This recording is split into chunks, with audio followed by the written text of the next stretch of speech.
Hey, Caitlin, Katie? Is it Caitlin or Katie? Caitlin? I'll respond to you. All right. So, Caitlin, can I ask you a few questions? Yeah, of course. All right. So you're from BC. How was your ride here? It was actually lovely. We had 2 really nice flights. Yeah. Oh, nice. Yeah. Okay. You know, as good as it can be with a toddler. He actually did really good. Yeah, it's not bad. Yeah. It seems like it's somewhat easy. Yeah, he's a little tired right now, so Yeah, we are a bit of a jet lag. more whining than usual, but he's a little bit quiet. So how do you feel today prior to the fight? Pretty good. Hungry, thirsty, you know, sort of the usual. Yeah, excited, looking forward to fighting, doing the thing. Yeah. Halley's going to be a good opponent for sure. Yeah, she is. She's well known. She's a good fighter, so I'm looking forward to it. Then have you done much research on Mahalia? Watched any of her fights? Yeah, absolutely. I think that's something that you do, you know, as soon as you get above a couple fights, you start to look at your opponents, you start to see who's out there. So yeah, I've seen a couple of her fights, and I'm assuming she's seen some of mine as well. So, yeah. So in your head, what are you going to expect in the first round from Mahalia? What do you think is going to happen? I think that we're going to see really, you know, consistent technique with what we've seen from her. She's a long fighter. She likes to use that to her advantage, so I suspect that's what we're going to see. I think every fighter has the opportunity to surprise you, so I'm not too stuck with her game plan. Like I said, I've seen a couple fights from her, but things change. You adapt in there, right? So, yeah. Cool. So here, you guys are about 10, Yeah. 132 pounds. What do you normally walk around at? Is that your walk around weight? No, that's definitely a cut. I usually walk around somewhere around 139 to 142, just kind of depending where we're at. Christmas, obviously, a little bit heavier. So it's a little bit of a cut, not terrible. We do it over a couple weeks. Yeah.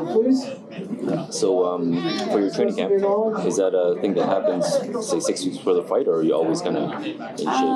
I would say we're always in shape.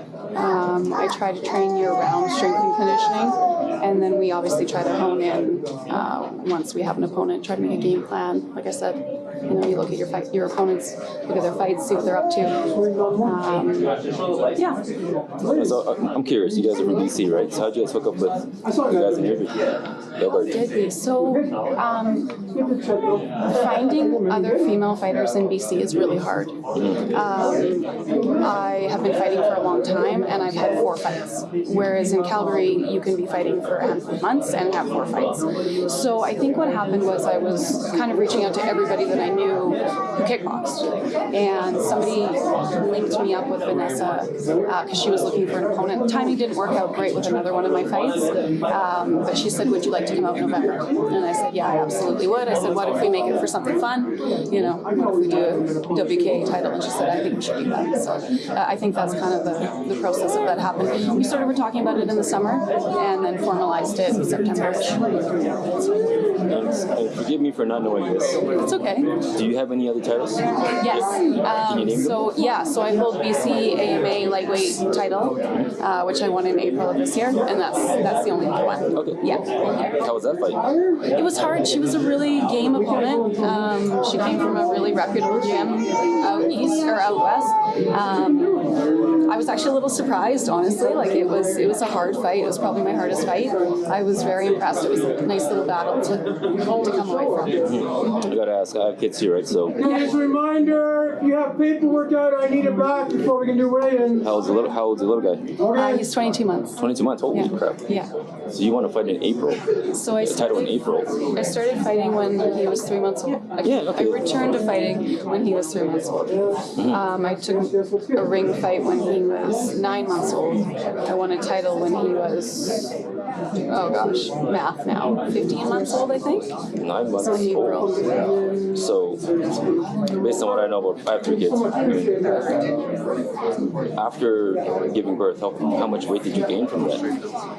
Yeah, I gained a lot of weight in pregnancy. So like I said, I normally walk around at like 140, and I think at the very end I was close to 210.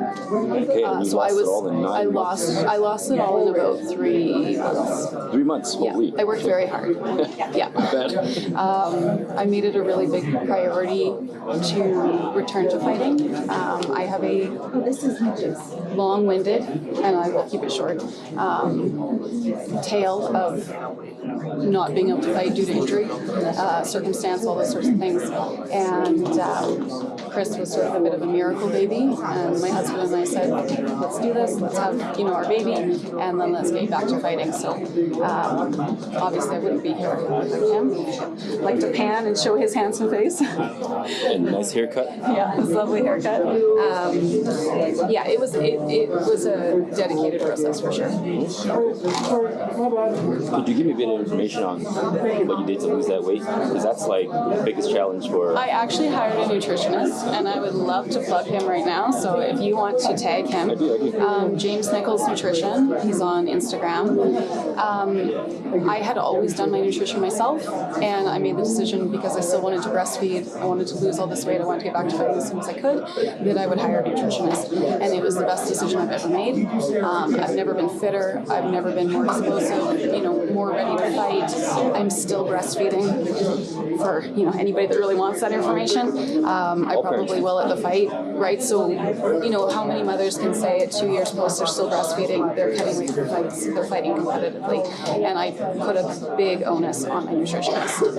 How many mothers? I'm going to say none that I know of. Yeah, it's not very common, and I wouldn't be doing it without my team. I'm not trying to sit here and brag and say that I did this for myself. I don't know how to do it, right? I hired somebody, and it's some of the best money I've ever spent. You can hire someone, but the bulk of it is oh, you got to work for sure. You got to work, but knowing how to work with a plan is a lot different than just trying to starve yourself. Right? That's great. Yeah.